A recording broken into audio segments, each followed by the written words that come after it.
ஸ்ரீ மகாகுரப்யோ நமஹ. ஹரிஹி ஓம். சதாசிவசமாரம்பாம் சங்கராச்சாரிய மத்யமாம் அஸ்மதாச்சாரிய பர்யந்தாம் வந்தே குரு பரம்பராம். GeM TV நண்பர்களுக்கு எனது வணக்கங்கள். இன்றைய நாள் அனைவருக்கும் இனிய நாளாக அமைய எல்லாம் வல்ல இறைவனை வேண்டி இன்றைய மதமும் நம் மதமே நிகழ்ச்சிக்கு செல்வோம். இன்னைக்கு நம்ம பகவத்கீதையில ஒரு ஸ்லோகத்தை விரிவான அர்த்தத்தோட பார்க்கலாம். தியாயதோ விஷயான் பும்சஹ சங்கஸ்தேஷு உபஜாயதே சங்காத் சஞ்சாயதே காமஹ காமாத் குரோதோபிஜாயதே. இந்த ஸ்லோகத்திற்குண்டான விளக்கம். இந்த ஸ்லோகத்துல நம்மளுக்கு கிருஷ்ணர் இந்த பற்றுகளோட வினையை பற்றி சொல்றாராம். இந்த ஸ்லோகம் பகவத்கீதையோட 2வது அத்தியாயமான சாங்கிய யோகத்தோட 62வது ஸ்லோகம். இதுலயும் பற்றுகளை பத்தி தான் சொல்றார் அப்படிங்கிறதுனால இதுக்கு முன்னாடி பார்த்த ஸ்லோகங்களை சுருக்கமாக பார்க்கலாம் என்ன சொன்னார் அப்படின்னு.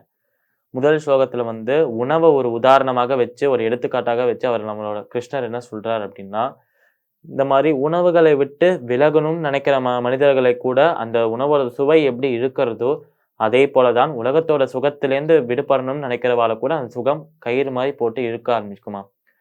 இந்த சுகங்களை விட்டு அதுலேருந்து நம்ம தப்பிக்கணும் அப்படின்னா, விடுதலை பெறணும்னா இந்த சுவைகளை விட பெரிய சுவையாக இருக்கும் அந்த சுவையை நினைத்தால் மட்டும்தான் முடியும். அதனால அந்த பெரிய சுவை எது அப்படின்னா அந்த சுவைக்கு தான் கிருஷ்ணர் அப்படின்னு பெயர். அதனால கடவுளான கிருஷ்ணரை நினைத்தாலே போதுமாம். இந்த சுவைகள் இந்த பற்றுகள் எல்லாம் அறுபட்டு நம்மளை கூட்டிட்டு போவாராம் சந்தோஷமாக அவர். அதனால இந்த மாதிரி பற்றுகள் இந்த மனிதனை தாக்கினாலும் மனிதனை போட்டு இழுத்தாலும் அதுல இருந்து நம்மளை காப்பாற்ற போறவர் கிருஷ்ணர் தான் அப்படின்னு சொல்றார் அவரே.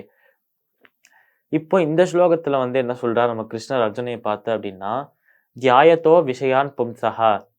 தியாயத்தோ அப்படின்னு சொன்னாலே எந்த ஒரு விஷயத்தை பார்த்து நினைக்கிறது அப்படின்னு அர்த்தம். தியாயத்தோ அப்படின்னாலே நினைக்கிறது அப்படின்னு தான் அர்த்தம்.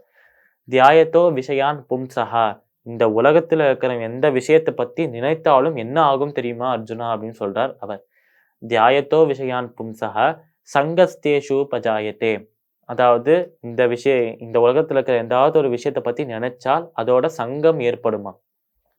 இப்ப இந்த சங்கம்னா என்ன அப்படின்னு பார்த்தா, சங்கம் அப்படின்னு சொன்னாலே ஒரு அட்டாச்மெண்ட்டுக்கு சங்கம் அப்படின்னு பெயராம். ஒரு பற்றுக்கு, ஒரு அட்டாச்மெண்ட்டுக்கு, ஒரு குரூப்புக்கு சங்கம் அப்படின்னு பெயராம்.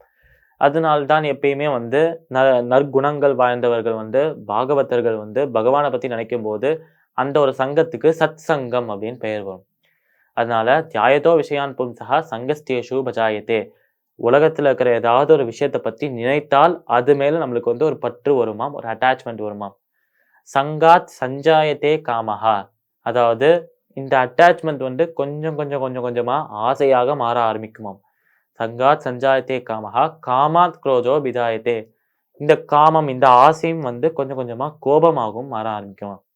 அதாவது ஏதாவது ஒரு விஷயத்தை பத்தி நினைத்தால் அந்த விஷயத்தை நினைக்கிறதுனால நமக்கு அதுக்கு மேல ஒரு பற்று, ஒரு அட்டாச்மெண்ட் வருமாம். இந்த மாதிரி ஒரு பற்று, ஒரு அட்டாச்மெண்ட் வந்துட்டா அந்த அட்டாச்மெண்ட்டே கொஞ்சம் கொஞ்சமா ஆசையாக மாறுமாம். இந்த விஷயம் நம்ம கிட்டே இருந்தா நல்லா இருக்குமே, இது நம்ம கூடயே கடைசி வரைக்கும் இருந்தா நல்லா இருக்குமே, இது நம்ம கூட இருந்தா சந்தோஷமாக நம்ம இருக்கலாம் அப்படின்னு அந்த விஷயத்து மேல நம்மளுக்கு ஒரு ஆசை வருமாம். இது நம்மளுக்கும் வேணும் அப்படிங்கிற மாதிரி ஒரு ஆசை வருமாம். சங்காத் சஞ்சாயத்தே காமஹா காமாத் குரோதோ பிஜாயத்தே. அதாவது இந்த ஆசையே கோபமாகவும் மாறும் அப்படின்னு சொல்லியிருக்கார். இந்த ஆசை எப்படி கோபமாக மாறும் அப்படின்னா, ஆசைப்பட்ட விஷயம் கிடைக்கலன்னா சோகப்படுறதுக்கு முன்னாடி கோபம் தானே நம்ம படுவோம். கோபப்பட்ட உடனே தான் இப்போ என்கிட்ட இவ்வளவு நாளா என் கூட இந்த விஷயத்தை என்கிட்ட பிரிச்சுட்டியே அப்படின்னு சொல்லிட்டு கடவுளை திட்ட ஆரம்பிப்போம். அதனால இந்த மாதிரி கடவுளை ஏன் திட்டுறோம், இந்த மாதிரி நம்ம ஏன் கோபப்படுறோம் அப்படிங்கிறதுக்கு காரணம் என்ன அப்படின்னா, அந்த விஷயத்துக்கு மேல நம்மளுக்கு ஒரு பற்று இருந்திருக்கு. நம்ம அந்த விஷயத்தை பத்தி நினைச்சிருக்கோம், அந்த விஷயத்துக்கு மேல நம்மளுக்கு ஒரு ஆசை இருந்தது. அதனால்தான் அந்த விஷயத்துக்கிட்டே நம்ம பிரிஞ்சு இருக்கிறதுனால கடவுளே திட்ட ஆரம்பிக்கிறோம், கோபப்பட ஆரம்பிக்கிறோம். அதனால சுருக்கமா சொல்லணும்னா இந்த ஸ்லோகத்துல என்ன சொல்லியிருக்காரு அப்படின்னா, பற்றுகள் ஏற்படுவதற்கு பற்றுகள் மனிதனை எப்படி இன்ஃப்ளூயன்ஸ் பண்றது அப்படிங்கிறத இந்த ஸ்லோகத்துல சொல்லியிருக்காரு. ஒரு விஷயத்தை பத்தி நினைக்கிறதுனால அது மேல நம்மளுக்கு பற்று வரும். அப்படி பற்று வந்தால் அந்த பற்று ஆசையாக மாறி ஆசை கோபமாக மாறும் அப்படின்னு சொல்லியிருக்கார் கிருஷ்ணர். இந்த ஸ்லோகத்திற்குண்டான விளக்கம் இதுதான். மீண்டும் நாளை சந்திப்போம். நன்றி, வணக்கம்.